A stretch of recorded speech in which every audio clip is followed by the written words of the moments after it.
இன்றைய செய்திகள். வெள்ளத்தால் பாதிக்கப்பட்ட குடும்பங்களுக்கு தலா 1000 ரிங்கிட் வழங்கப்படும்.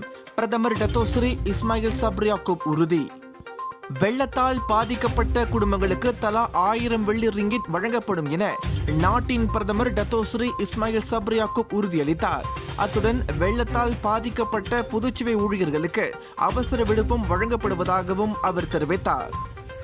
அதோடு வெள்ளத்தினால் பாதிக்கப்பட்ட தனியார் நிறுவனங்கள் ஊழியர்களுக்கு சம்பளத்துடன் கூடிய விடுமுறை வழங்கப்பட வேண்டும் என கேட்டுக் கொள்ளப்படுகின்றனர். அவர்களின் சம்பளத்திலிருந்து பிடித்தம் செய்யக்கூடாது என்றும் அவர் அறிவுறுத்தினார். தாமான் ஸ்ரீ மூடாவில் பாதிக்கப்பட்ட மக்களை காப்பாற்றும் நடவடிக்கை தீவிரம். பிரதமர் டத்தோஸ்ரீ இஸ்மாயில் சப்ரி யாக்கூப் தகவல். நாட்டில் ஏற்பட்டுள்ள வெள்ள பேரிடரால் ஸ்லாங்கூர் ஷா அலாமில் உள்ள தாமன் ஸ்ரீ முடா பகுதி கடுமையாக பாதிக்கப்பட்டது. இதனைத் தொடர்ந்து அங்குள்ள மக்களை மீட்கும் நடவடிக்கையானது துரிதமாக மேற்கொள்ளப்படுவதாக நாட்டின் பிரதமர் டத்தோஸ்ரீ இஸ்மாயில் சப்ரி யாக்கூப் கூறினார்.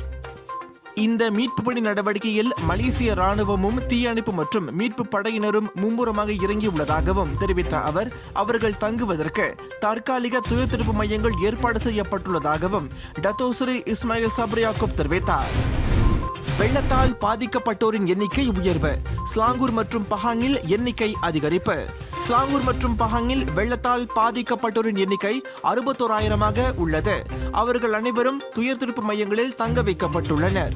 வெள்ள பேரிடர் காரணமாக அந்த 2 மாநிலங்களும் வெகுவாக பாதிக்கப்பட்டுள்ளதாக பேரிடர் நிர்வாக குழு தெரிவித்தது. இந்நிலையில் பேரா மற்றும் நெகிரி சிம்பிலான் மாநிலத்தில் 1000க்கும் குறைவான பாதிக்கப்பட்டவர்கள் துயர்திருப்பு மையங்களில் தங்க வைக்கப்பட்டுள்ளனர். மீட்பு பணிகளும் உணவு வழங்கும் நடவடிக்கைகளும் தொடர்ந்து கொண்டிருப்பதாகவும் தெரிவிக்கப்பட்டுள்ளது.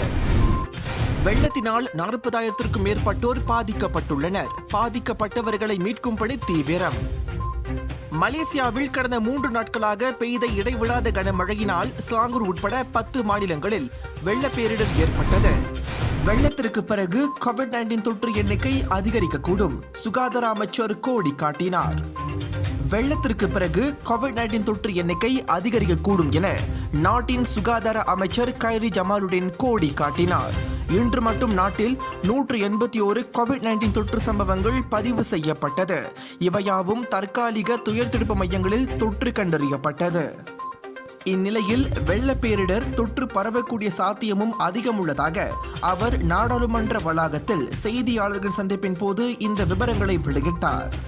தேசம் டிவி மலேசியா யூடியூப் சேனல் உங்கள் ஆதரவை தெரிவிக்க லைக் பண்ணுங்க, ஷேர் பண்ணுங்க, சப்ஸ்கிரைப் பண்ணுங்க, மறக்காம பெல் பட்டனை பிரஸ் பண்ணுங்க. மக்களின் தேர்வு தேசம் டிவி மலேசியா.